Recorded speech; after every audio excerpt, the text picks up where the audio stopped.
young man, he fashioned and built with his own hands, lovingly, from the timber, a 70-foot gaff-rigged schooner down in North Carolina, and set sail on the oceans of the world with that he fashioned and built the boat himself, he and Wave and the family.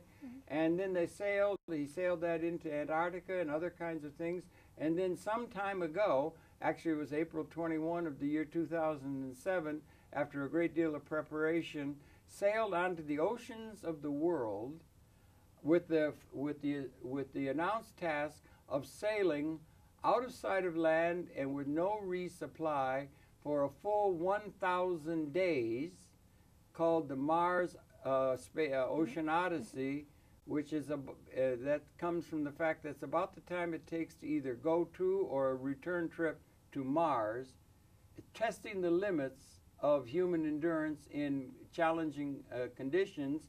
And on this voyage, he had accompanying him our guest, Soanya Ahmad, who was with him and sailed out down from Hoboken on the Hudson River out into the great oceans of the world.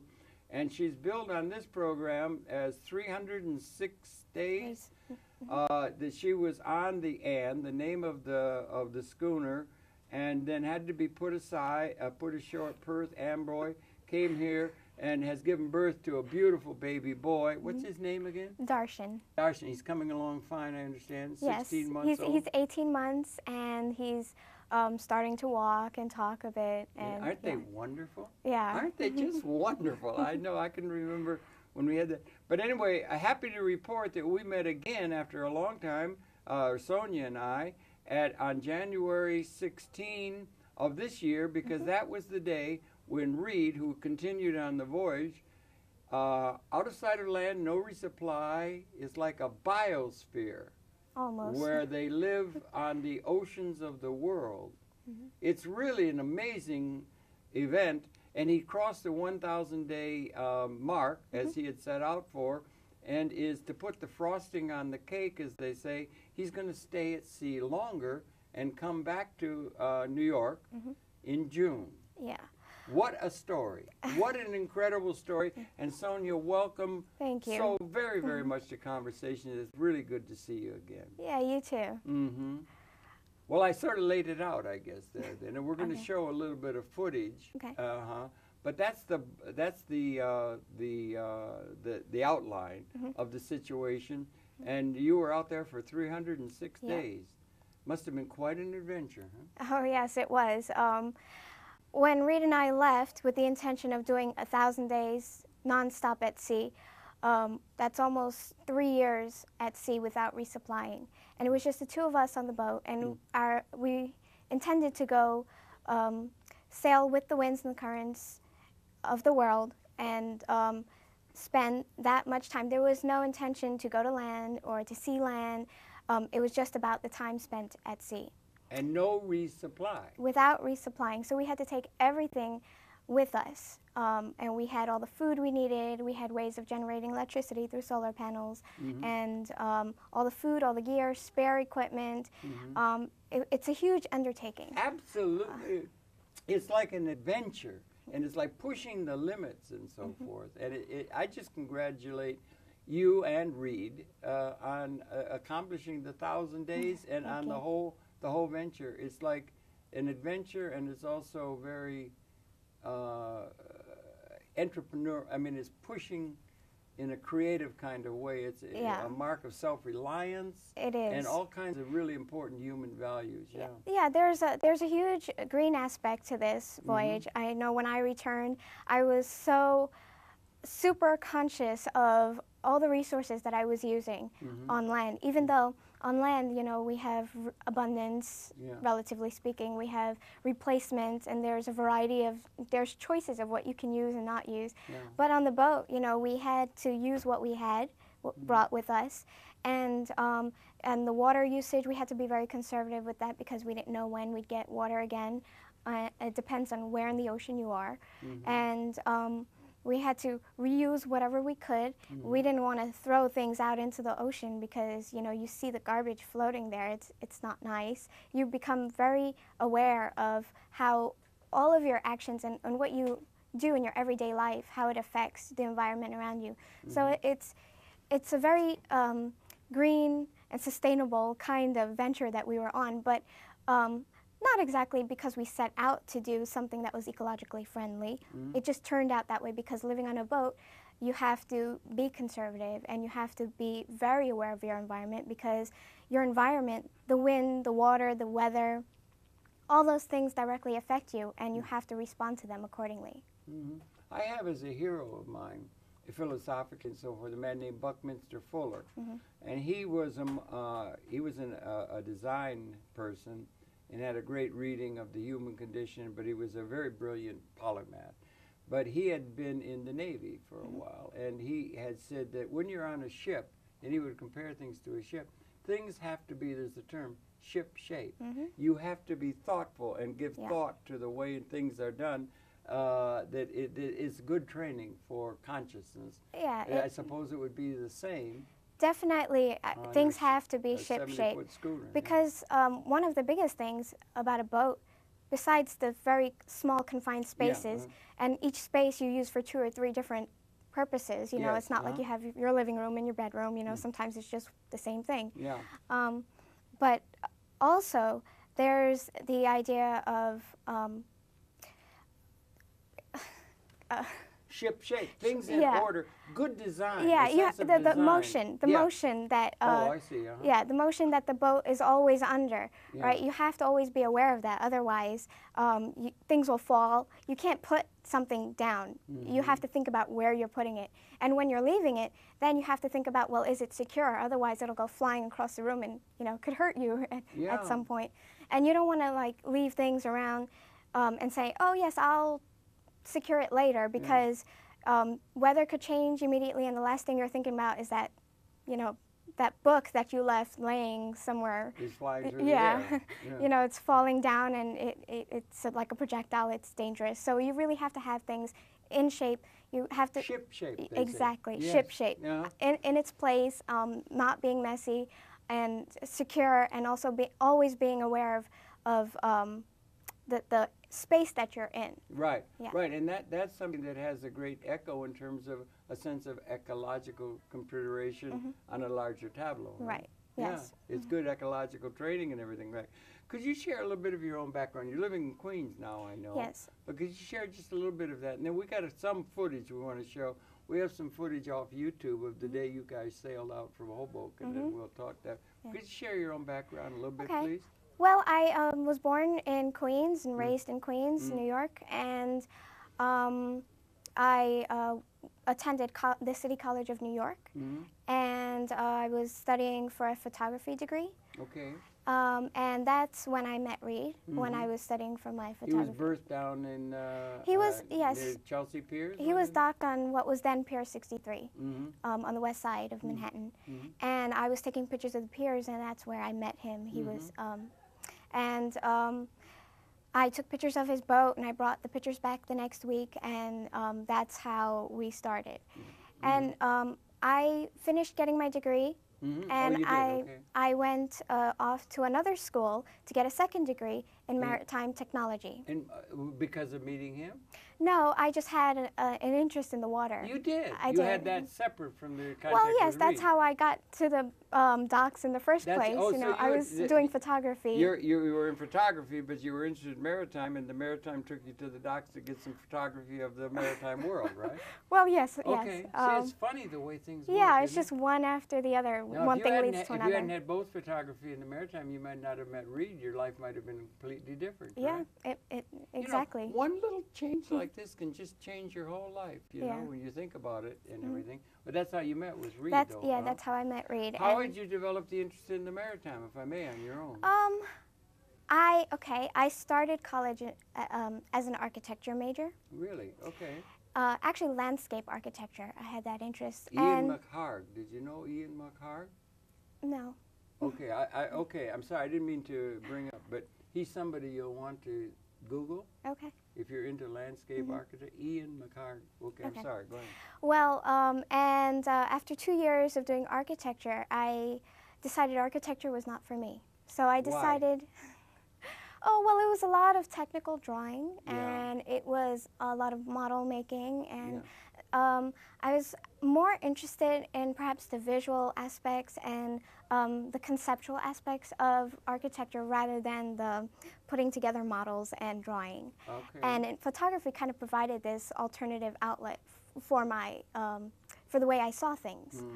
And Mm-hmm. I could take pictures of buildings and you know, worry about composition in a different way than I was thinking about it in architecture. Yes, I can see that very well. Yeah. And so, that's why I switched to photography. Mm-hmm. And during one of my photography projects in a class, I thought to myself, well, I've studied the city and the structures in the city, but what happens on the edges of the city? Right. You know, where building meets water. There must be some kind of edge effect happening. Absolutely, yeah. So I decided to do a kind of visual study as to what was going on the edges of the city and how it relates to the city and all that. Mm-hmm. And so I found myself walking the docks of New York City and taking pictures of boats and seeing what was happening, what the different businesses were that were happening on the waterfront, Right.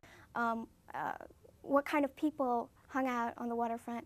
And eventually, I went beyond New York City, and I photographed other cities as well. You did? Yes. Uh-huh. And so that was my interest in the water. And meeting Reid, it was just kind of part of it. You know, It was like it was not my focus. It was just a part of what I had been learning about. Yeah. Yeah. But it fit right in. Yes, it did. That's good. And those are things that make life interesting. And he was very different because while everybody, there was a lot of tourism and there was a lot of business and, you know, the usual, Hullabaloo. right, on the water, like, you know, the sewage and the tugboats and the water taxi and all that. Yeah. Reid was kind of different because not only was he living on board a boat, which is a little bit unusual in New York City, he was doing something that I've never heard of anyone doing before, which was going away at sea for 1,000 days, going away at sea to be at sea for this very long time. Most people, when they get on a boat, they're either cruising, they're going to some place from point A to point B, or they're racing in some kind of competition. But here was a guy who was not racing, he was not cruising, and he wasn't trying to get anywhere. So his whole concept was very unique. Yes, indeed. I think he's also a real artist, painter and sculptor. Yes. And he's got a great deal of concern with ecology and with things spiritual. And he's very much of a he's very much of a man of action. Obviously, he's an adventurer in a very sense. We're pushing. He took that boat down into Antarctica, and he had set world records. I think he was 19 or something. He went across the North Atlantic in the catamaran or something. Yeah. I mean, or he was just a kid. He was 20 years old. He built that himself too. Yeah, he built the catamaran himself. Very pushy guy, right? Yeah. I guess but you have to be born with it. Very beautiful guy. Very sensitive. Yeah, he's not the aggressive type in terms of. He's aggressive in terms of pushing the limits of endurance. Right. Yeah. It's all about how far he could push himself, but he's a very polite to other people and very gentle and. No, he's not aggressive at all. No, I know. In that respect. No, I understand what you're saying exactly. That's really interesting. So you went ahead, and I can remember we were there, a few of us. And one of the things I'd ask you right now, or let me interject. We got a couple of clips we're going to show, and sometime in the booth, maybe you want to just bring up, if you can, the home page. And I'm going to say it now, and we'll say it again later, because there is a site. And it's called www.1000days, the number 1000days.net. And it's got, people who are, there he is, we got it on the screen now, and that's you and Reid at the, at the front page. And Reid tried, Reid, I know, I've done programs with him and so forth, and a lot of people have, but he was trying to get, for this venture, which is a major venture, real, what would be called real corporate and or major media coverage of the fact that he was going to do this thing. Yeah. And I think it's fair to say he was not able to realize that. No. He tried, but he couldn't get it. Right. One of the questions is, why isn't there interest on the part of the media or upon the major players of the society in such a momentous event? And I'd like to follow it up, if I could. I had occasion to be at a round table, intellectually oriented dinner at the Chelsea Hotel down on 23rd Street.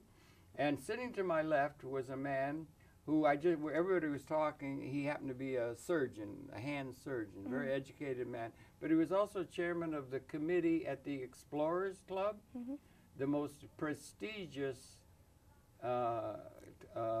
institution that celebrates geographical discovery, Stanley, Livingston, and all that sort of thing, Burton and Speke and that, but also those who have pushed the limits of human endurance. The Explorers Club, I think it's the most prestigious institution in that regard.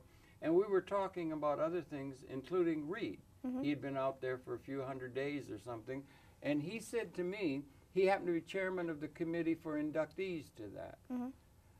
And he said that if Reid pulls that off, and we were looking out 2 or 3 or 4 or 500 days he had to go, if he manages to pull that off, he is going to be enshrined within that institution right up there with the top explorers, or fulfilling the mission, a human mission of exploring. That would be exploring in geographical new territory, or the limits of human endurance is what they celebrate. He'd be right up there with Sir Edmund Hillary, who first climbed the Himalaya Mountain, the Mount Everest and everything. So one of the things I don't understand, why didn't the major media in the past, or now for that matter, now that Reid has actually set that record, that monumental record of being there, setting this, why is it, do you think, that they did not then when he set out, and now, or maybe even more importantly, why in the world is the major media not picking up on this monumental study, heroic study of a fantastic example of pushing the limits, this story that is such so dramatic and so important? And I wonder, maybe do you have any thought on that? Why has not the great networks and everything following him and so forth, not to sell short the fact that so many people that got into his corner, some of the best cyber people, Carter Emmeret at the Hayden Planetarium is following and so forth. But what do you think about that? Because we're here to celebrate the fact that he made the 1,000 days just a week or so ago, of course. Well, when Reid started out, he conceived of the voyage 20 years ago. Yes. And for a good deal of that time, he was pitching the voyage to everyone he could get. He made up proposals. He tried to get corporate sponsorship, but no corporation had stepped up and said, okay, we'll back you. Or a media entity could be following it, But I think also with corporate sponsorship, with a corporate backing, you get media with that also. Yeah. But without it, why hasn't the media picked up on this story? I don't know. We've gotten some articles here and there and some stories done, but why hasn't it gotten major press? I'm not sure. I think part of the reason is that the whole voyage, the whole concept of the voyage is very different from what most people know. And because of that, it's hard to categorize the story or what he's doing. For one thing, it's an entrepreneurial thing. It's a thing of a person it's very individually different. doing it. It's not like NASA. Right. Putting, it's not an organization. Billions of dollars to get to the moon or something, and it's a big event out of Cape Canaveral. It's an individual. It's one great small grassroots effort on a shoestring budget, you know. And so we're relatively unknown, but I predict that's going to change. I hope so. In the time ahead, I think when it dawns. Particularly when the spirit of the entrepreneur or somebody doing something individually, like an artist, doing something and pushing limits and then succeeding at it, and the implications of it, I think that there's going to be a major pickup on that. And maybe, did I say at the introduction that he has put the frosting on the cake? He's not coming up back to New York until June. Yeah, well, that's not so much a matter of frosting as it is a matter of safety. Okay, really? Coming back to New York City Harbor in January is the peak of the storms in the Atlantic. The winter weather makes the ocean a little bit rough. and Reid's boat has already seen so many hundreds of days at sea. Absolutely. That it's a little worn, and I don't think he wants to take the risk of coming back in a storm. Really? So he preferred to wait until the stormy season is over, and June has better weather. So that's why he's decided to come back in June. So he goes 1,000 days, and it's like you ever see the movie The Loneliness of a Long Distance Runner? I mean, that's a movie that has Tom Courtenay and everything, but that's he goes 1,000 days, which is a major event, and then you get to the end of it, and you say, well, we'll just go another few hundred days. How many more days is that? That's going to be another... It's going to be about another 151 days. Not 151 days, and we got to realize the man's living on this 70-foot gaff-rigged schooner. The sails are starting to be worn. Yeah. And I understand we're going to talk about some of the communication we've been able to do with the Iridium and Carter and that kind of stuff. But, you know, it's wearing out, and those sails, and you have to not only keep the thing ship-shape, you also have to keep everything in good repair. Yeah, exactly. And especially at sea, when the constant motion can make things rub against each other and wear out very quickly, and the salt water can get to things and corrode all different tiny parts that you wouldn't even realize, you know, is doing such an important job. Those things wear away, and you have to replace them. And, you know, it's a constant job to maintain the schooner. Do you think there's a prejudice against an individual doing something that isn't part of a great big bureaucratic behemoth? Do you understand? An individual, there seems to be the thought that an individual can do anything, you know, like Daniel Boone, or you move, or everything like that. That's gone out of style, that we think everything can only be done by group activity, and you got to get the whole government involved or the whole thing. But for some one person to do something, they're looking down on that? Or I have no idea. I have no idea. You can't figure it out either, right? Why there isn't? Reid and I have both tried, you know, putting forth various theories as to why we haven't gotten as much attention. As something like this would deserve. I don't know. Yeah. It's an interesting question, sociologically, politically, media. I'm glad we're able to get some attention to it here. Yeah. Maybe this could get through to some... what a wonderful thing it would be to have a little report on the McNeil Lair or something. Reid's out there, and let's put that aside now for a minute. He did get the backing of some of the best cyber people in the world, and some of the most important people. They call it his ground crew, right? Yeah. Like in a space our onshore team. Well, onshore team, yeah.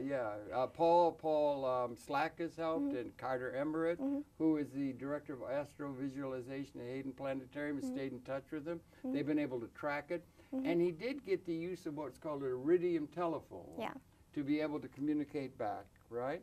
And then also you had a computer. Because there were many reports, written reports from the AM in the various oceans of the world, and also occasional picture, a single picture.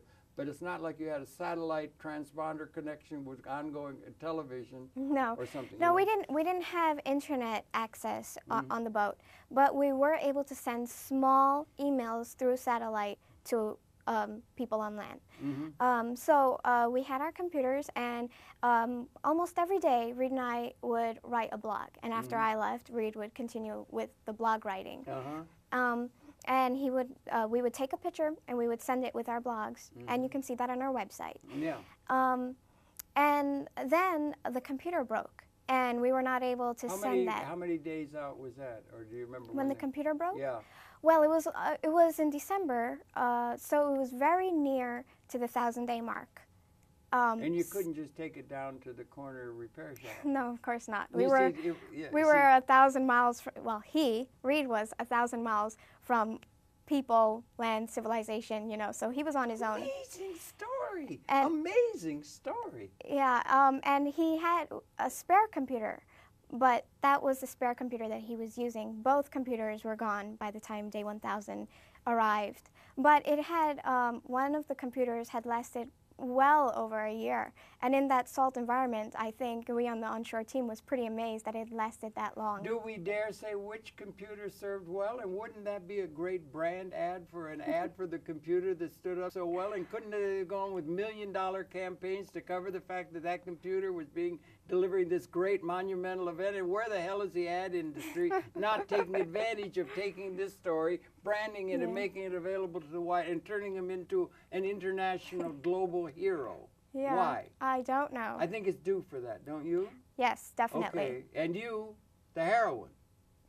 Okay, let's not forget, you've also set a record for a woman at sea, 306 days. Yeah. How did you like it at sea?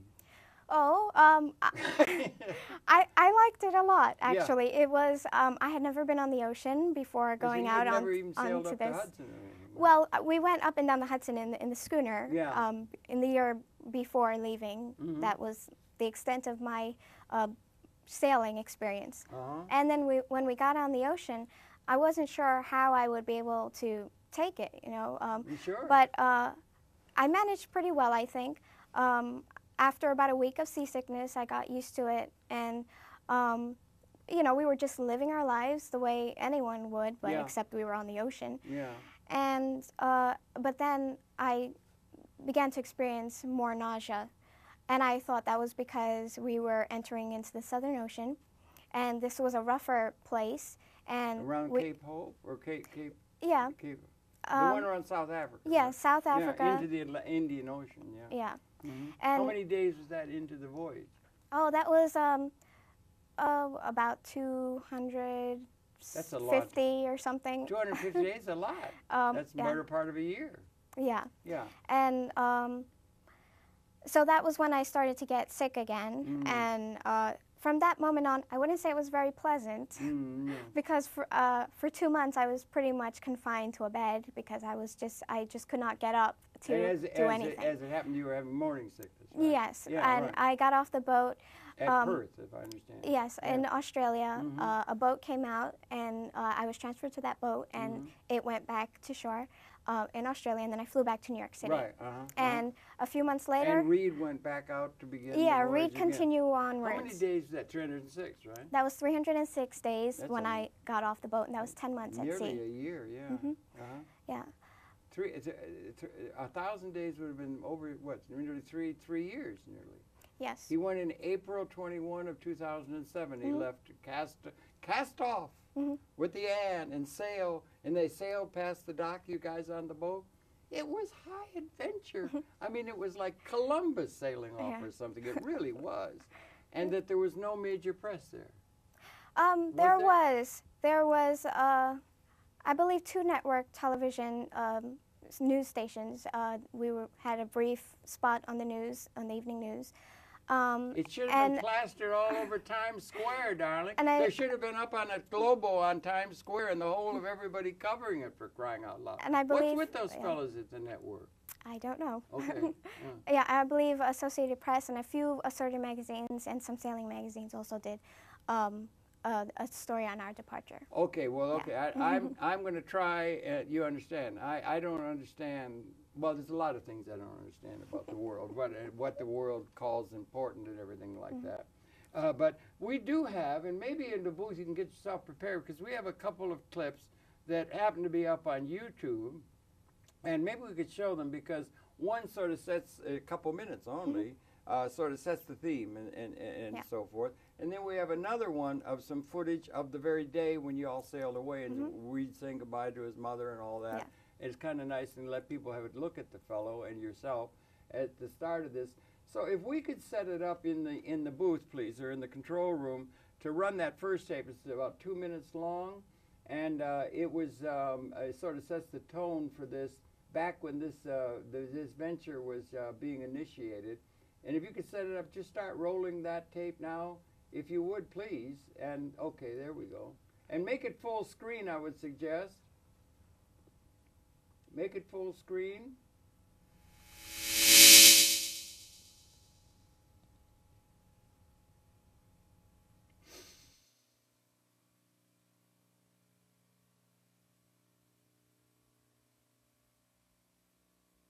Figure it out the best way possible.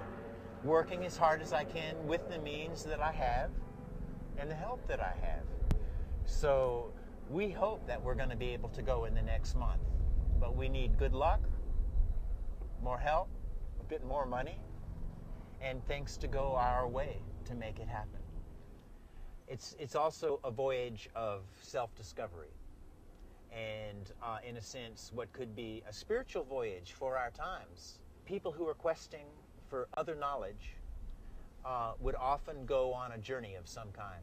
So this journey is symbolic of all of those great journeys that people have taken in the past in the quest to know the inner mind of mankind.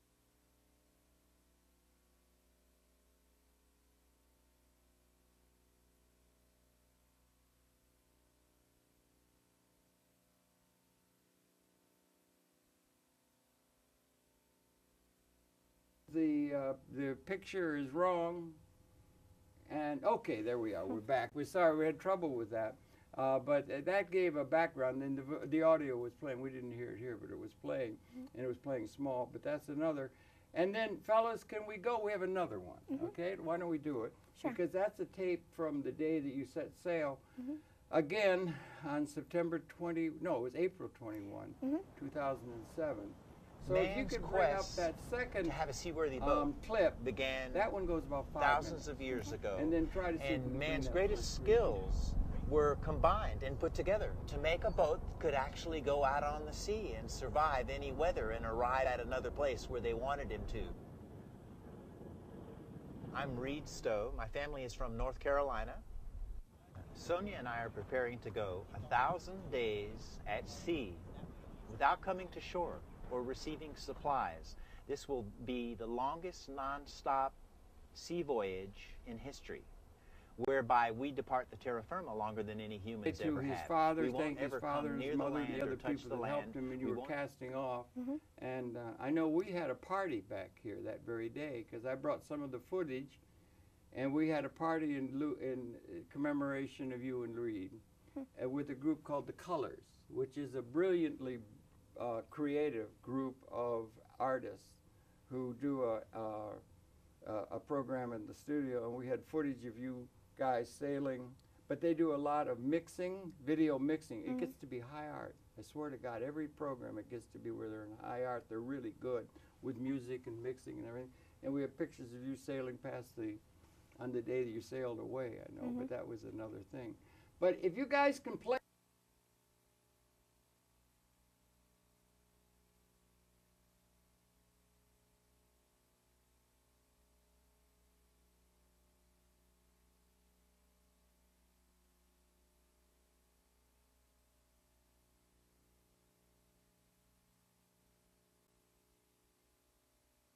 mind of mankind.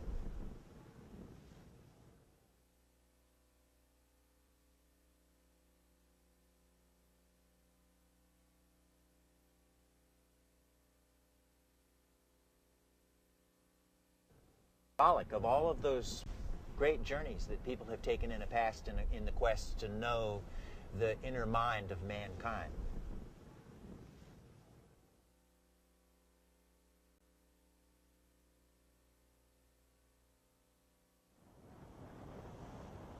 Man's quest to have a seaworthy boat began thousands of years ago, and man's greatest skills were combined and put together to make a boat that could actually go out on the sea and survive any weather and arrive at another place where they wanted him to. I'm Reid Stowe. My family is from North Carolina. Sonya and I are preparing to go 1,000 days at sea without coming to shore or receiving supplies. This will be the longest non-stop sea voyage in history, whereby we depart the terra firma longer than any humans ever have. We won't ever come near the land or touch the land. We won't ever receive supplies. We'll be eating everything that we bring with us, and fish we catch, and rain that we catch. It's never been done before, so I don't know. I don't have a book to follow, and I don't have anyone coming to tell me what to do. And so I'm trying to figure it out the best way possible, working as hard as I can with the means that I have and the help that I have. So we hope that we're going to be able to go in the next month, but we need good luck, more help, a bit more money, and things to go our way to make it happen. It's also a voyage of self-discovery, and in a sense what could be a spiritual voyage for our times. People who are questing for other knowledge would often go on a journey of some kind.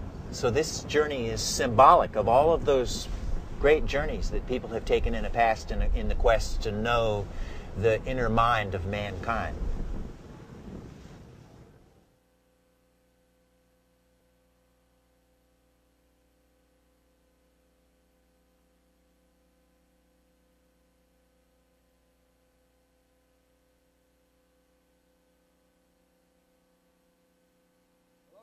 Come back. That was good.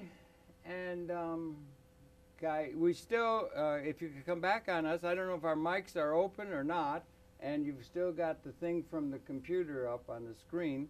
But we're talking with Soanya Ahmad. Here we are. We're back again now. They're having a little trouble with their... Fellas, if you can, in the booth, if you can get that second one going and can do it with a consistency and so forth, go ahead and do it. Otherwise, we'll just continue with the talk and so forth. And that was an exciting thing, was over that. And he's just crossed the 1,000-day mark now. And he'll be coming. Is it a definite date that he'll come back to New York? Right. June 17th is the date that we have so far, and it's looking pretty definite. So June 17th, Reid is going to come sailing back and into New York City Harbor, and we hope that it's going to be a huge event. We have planned... I should think it should be picked up on, yeah. Go ahead. We have planned a flotilla, which is like a little boat parade going up the river to accompany Reid as he comes in. And if you want to be part of, if you would like your boat to be part of that flotilla, you know, email me. On the website, you'll find my email. And again, it's 1000days.net. 1000days.net. Thank you. And besides that, we're also planning a party for afterwards, and there'll be a press conference, and there'll be various press, whatever we can get there. And hopefully it'll be, you know, a big event.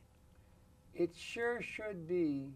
I think it's incredible that there isn't more attention. I congratulate you and Reid enormously on pulling that off. He's such a good guy. Thank you, I really loved Reid Stowe.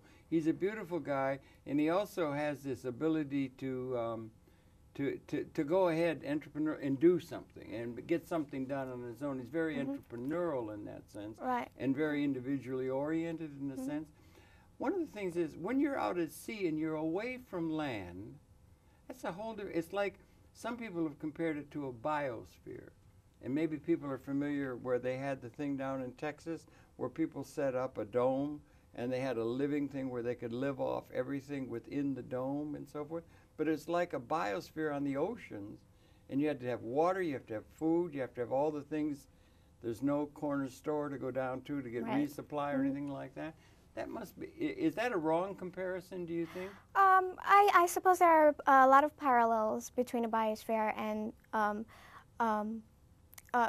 endurance sailing. Yes. And I guess the biosphere is a practice to go out into space, be on another planet, and inhabit that other planet. Yes, so the Mars, the idea of Mars. Right, so the Mars Ocean Odyssey, which is what we subtitled this 1,000 Days, is similar in that you can study what it would be like for an astronaut to be in a space shuttle on a long space voyage, for instance, to Mars, and what kind of psychology they must have to be in that confined space for months and months at a time, to have to always be ready to face anything, and to be creative in the solutions that they come up with, to use the resources that they have on hand. There are some parallels between long endurance sailing and being in, say, a space shuttle. How do you handle it there? Let me ask you a couple of simple things. You had enough experience. Water is a necessity. Did you have, you did have electricity from solar panels that could power your computers enough? Yes. I know you had a little stove, a little stove, a wood stove that you could do to get heat when it gets cold, because it sometimes gets cold. I talked to Reid, where do you get the wood? And he said, well, you just aim down to the mouth of the Amazon River and the wood comes floating by. You know, it's a different kind of take on everything. We didn't go anywhere near land, and he wouldn't do that. No, you could be hundreds of miles out to so sea we in front of the Amazon we took a lot of wood with us, and we took a lot of coal, and so between the wood and the coal we had heat. And we also took 30 bottles of propane gas. So we had gas to cook with, and water. We would spread large vinyl tarps on the deck, and it would catch the water, and we'd funnel it down into our water tanks. It catch the water from rain? Right, rainwater. Now, is there enough rain coming down to give you water in enough abundance? It depends on which part of the ocean you're in. It would, because some places get more rain than others. If you're in say around the equator, a little bit north or a little bit south of the equator, you can get a good rainfall that'll give you hundreds of gallons of water at a time.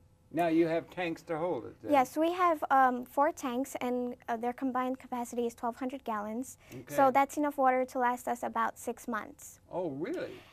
Yeah, before we have to refill. You had that filled as you sailed down the river? Yes, we filled it on land, and then with New York City water. Yes, it's good water, yeah. It must be, because we survived. All right, and then, good, yeah, and thrived, yeah. And then we went off on the ocean, and we would catch small amounts of rainwater, but I think it was probably about 6 months before we actually got a really good big rainfall. And then we refilled all our tanks. If you were running low, you get movies about Captain Bligh set up, and I heard you say he was 1,000 miles from land. Everywhere. The Pacific Ocean is so vast. Yeah, it's like 2 Atlantic Oceans almost. Yes, I know. But the image we have of Captain Bligh set aside in a boat, and they're going to go, or Lifeboat, the film Lifeboat. Did you ever see the film Lifeboat? No. Oh, you want to see it? It's a great film. But anyway, but you're there, and there's no water. But you're going to get. But you have the ability to go where the water is. So if you had a real problem with water and you got a lot of time, and I want to know how. And we do have a lot of time. You have a lot of time, so you want to contemplate. You could see a lot of spiritual things you could do, meditation, all kinds. But that's another issue. But the thing is, you could just steer the boat. Like when I said, "What do you haven't got any wood?" And he said, "Well, He told me. He said, "Well, let's go." And how long does it take to get from one point to another is another thing that's hard for us landlubbers to understand. But suppose you're in the, I don't know, let's just say the middle of the Atlantic Ocean or something, and how long would it take you to get down 100 or 200 miles off the Brazilian coast where the Amazon spreads out? Because he said you go down there and the logs, great logs and great lumps of wood will come floating by. Yeah. You could just go, or you could do the same thing if you knew where the rain was. You could go, and you wouldn't have to worry about water. You just go to where the water is. Right. And how much of that is part of the context in which you're decision making and what you're doing? Or maybe there's a place where there's a lot of fish. You could catch fish to eat, I guess. Or what are some of the realities of being actually on the oceans of the world? Well, okay, we catch rainwater when it rains, and basically that depends on whether it's not that much wind that accompanies the rain, and how much rain falls. Okay. So like when we were in the Southern Ocean, it was very hard to catch rain, even though it rained all the time. Why? Because it would be accompanied by so much wind that first of all, you don't want to spread out your rain tarps, because it would just it would be dangerous. It could rip the material. And secondly, the motion of the boat was so much that nothing would stay in. And the rain's usually accompanied by large waves and stormy weather. And I guess that's biggest one, the biggest determining factors of how much water you can catch is whether the wind mixes the salt water in with the fresh water, and then you can't drink it.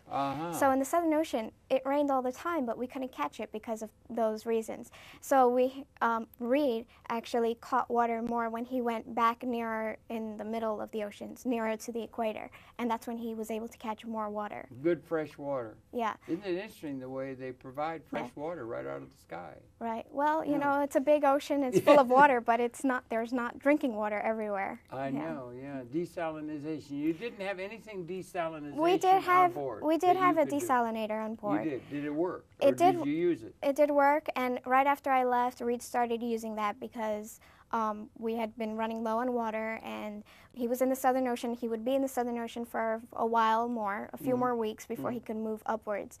And so he did start to use the desalinator. But after a few months, the desalinator broke down. But it wasn't a huge catastrophe because by that time he was in a spot where he could get rain. And so he refilled his tanks with rainwater. But for a time, he was using perhaps about 2 gallons of water a day, which is a crazy number for us on land to think about. I mean, just, you know, when you... one flush of a toilet.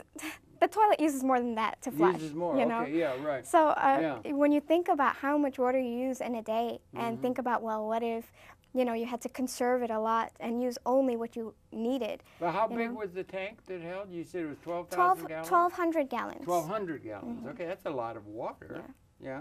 And it's pure? It's all drinkable? It Right, doesn't get corroded or anything? No, we put chlorine in it, and there's pieces of silver in there, which is good, to keep the water free from bacteria. So it's pretty good. Yeah. See, this is all part of the ship-shape way of living, and it's ecological lessons you're learning, right? Yeah. And how to do it. What about sustenance in terms of food? Well, fish. Are there fish that you can catch? Is that reasonable? Yeah, there's plenty of fish well, first you have to get your fishing technique down, and then you can catch the fish. Did you get the fishing technique down? Reid got it down. Reid got it down. Okay, yeah. Yeah, and we only caught fish when we needed to, and the fish that we caught were mostly mahi-mahi. What's a mahi-mahi? Oh, it's also known as rainbow fish. It's a very beautiful fish. It comes about 30 pounds, 40 pounds each fish. 30-pound fish? Yeah. That's a big fish. Yeah, you can see pictures of it on our website. Oh, good. Yeah. I guess we can't get to it. Yeah, okay, yeah. And when they die, when they're swimming in the water, they're very colorful. They can have hints of emerald colors or yellow, shiny yellow, or blue, like a very beautiful electric blue. But when they die, they turn gray. And it's a very interesting to watch the transformation, you know, from that colorful fish to a gray fish. But is it entered into the world diet? Do people, is it yes, a fish a lot we're of people, familiar with? yes, you can go to the market and get mahi-mahi. You can get it there, and that's something you find a lot of on the oceans of the world. Is that tropical waters? Does it vary which waters you're in? We've seen mahi-mahi in cooler waters as well. Technically, they, as far as we know, they don't really go much into cold water, but we've seen them at pretty high latitudes. And you do a line and tackle, or how do you do it? Or do you have a net, or how does it go? He knows how to do it. Yeah, Reid has a fishing line. It's like Robinson Crusoe or something, you know? It is, it is. Yeah, right. He has a fishing line, and he throws it. He holds the line in his hand, and then he brings it in as fast as he can, and the fish bites on the bait, and, you know, he just flips it over onto the deck. And he wears gloves. He doesn't have a rod and a reel or anything? Well, I think the fish was probably a little bit too heavy for the rod and the reel, and he has to lift the fish up over the lifelines of the boat. And this is the method that he found works for him. And it works, huh? And you got 30 pounds of fish. Right. That lasts a long time. Yeah, so we eat what we can for the first 2 days, and then we dry it in the sun with salt, and we preserve it and put it away, and we have fish. Darn. So you're just doing that as well, making your own supply for a longer thing. Right. You can do it. Then you had a lot of what do you call them? Beans. Beans and also sprouts, right? Right. We sprouted the beans that we had, and then sometimes we would cook it, and most times we would put it into a salad, and it would accompany our other rice and beans. So we'd have sprout salads. Well, if you have a salad, where do you get the lettuce? I mean, I It's think not of a lettuce. lettuce. It's a sprout salad. A sprout salad. Yeah, okay. we have. Thank you. You see, it's my lame thinking. Yeah. Right. Okay. We have fenugreek sprouts, and we have mung bean sprouts and lentil sprouts. Those are our three main ones. And they we'd sprout all of them, and we'd put a little bit of each in a bowl, and put a little bit of vinegar, balsamic vinegar, and oil, and maybe some toasted sesame seeds, and we'd have a salad, and it's very delicious. That's okay. That's really good, right? And that's your creating a source, then, right? Right. What about, they used to worry about scurvy and that. Did you have to take lemons, or do you have vitamin C? Do you have vitamins or medical stuff? Do you have a medical kit, I presume, within case? We have vitamins, but we didn't really take the vitamins when we were not. on there. We had a medical kit, complete with everything one might need in an emergency. And we had a book that, would tell you, First aid. a first aid book. But we both went over, potential injuries and what we would do in case, before we even left. Yeah, all of that. And then you've got a lot of time on your hands, although it takes a lot of work. You have to keep the sails in repair. You have to have the right weather so you can do that repair. There's a lot of things that you have to keep shipshape. You have to make sure of any possible leaks or any structural damage to it, because you're out there in the middle of the ocean. And you weren't really, were you in any kind of a way in touch emergency? Let's suppose, you know what I mean? We had an EPIRB. What is the what? An EPIRB is a device that you put it on, and it sends out a signal, and any passing airplane or ship would pick up that signal. What if you're 1,000 miles from an airplane or a ship? Well, you'd have to wait until you think you're in a shipping lane, or you want to avoid shipping lanes, though, don't you? Well, yes, usually, but if it's an emergency and you need help, those shipping lanes are where the ships are. They can take you to safety. Okay, you got a problem. You're away from land, and you're away from it, and you're away from civilization, let's just say, or from the normal world, and that's what's unique about it. And you want to say, well, you don't want to run into it, or you don't want one of those boats to run into you. I think you did have one. Yes, we did. Almost out of the dock. Yes, 15 days out, we were involved in a collision with the freighter. That's a big thing compared to your 70-foot schooner. Yes, freighters it's like a Mack truck to a Volkswagen. Yeah. Or worse, yeah. Yeah, they're huge. Yeah. I'm not sure how it happened exactly. You broke a sail or something, or a rig? We broke the bowsprit, which is a metal fitting on the front of the boat that holds the outermost sail, the frontmost sail, and that was bent completely out of shape. You had to fix it. And we had to make some kind of repair. It wasn't completely fixed, but Reid was able to make a repair that allowed us to keep going after that. You had to keep going and doing it there on the boat. Everything had to be done on the boat. Yes, we had a lot of... the African Queen, the movie The African Queen? Remember that? Mr. Allnut, can you fashion a torpedo? And they were there, and they had to do it. At least they got up on the land. They could make charcoal or something. Yeah, but you're doing everything on a boat. On a boat, and there's not a lot of space on the deck of the boat. So we did have to move some big pieces of things, and Reid had to be very creative in order to do that.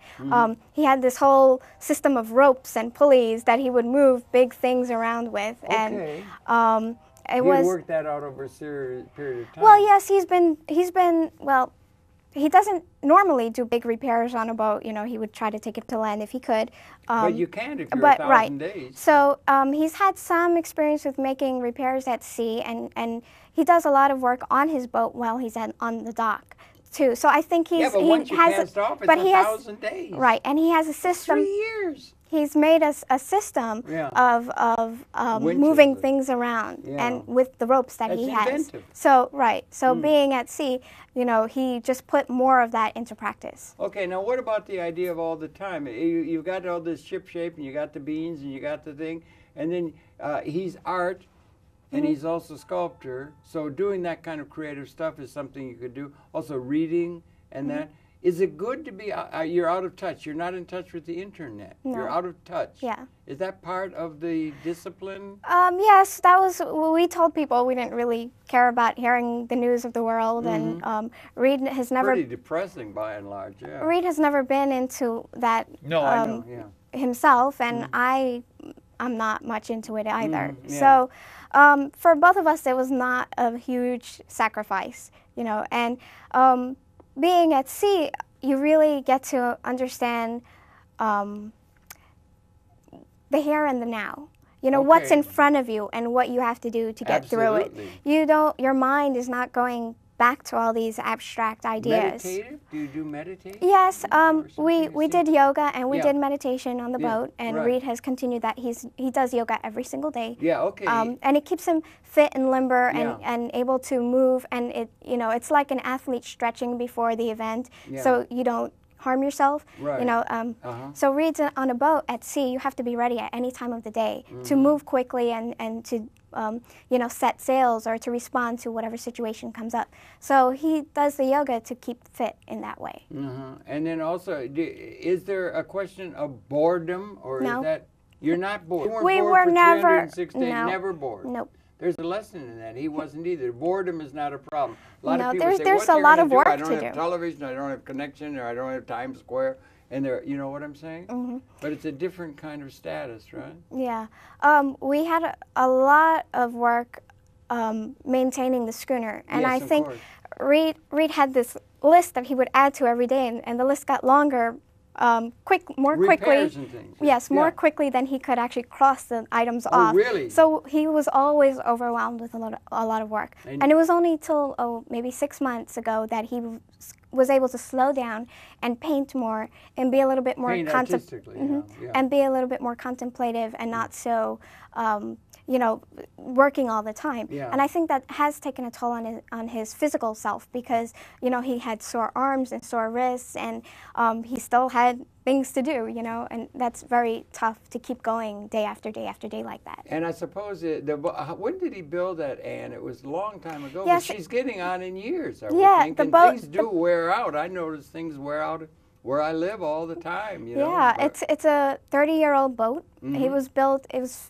1978, and so Reid did replace almost every part of the boat before leaving. But still, there are certain parts that just wear out with time. Right. Well, God bless Reid. God bless you. May and may the people take account of this incredible thing that's been done, 1,000 days. Congratulations, you and all the ground crew, and particularly to Reid and to you. Yeah, thank you. And congratulations on the baby. We look forward to June when he comes back to a rousing world, I would hope, recognizing the incredible contribution of this fellow, Reid Stowe, and his lovely companion, who's been our guest, Soanya Ahmad. Thank you very much.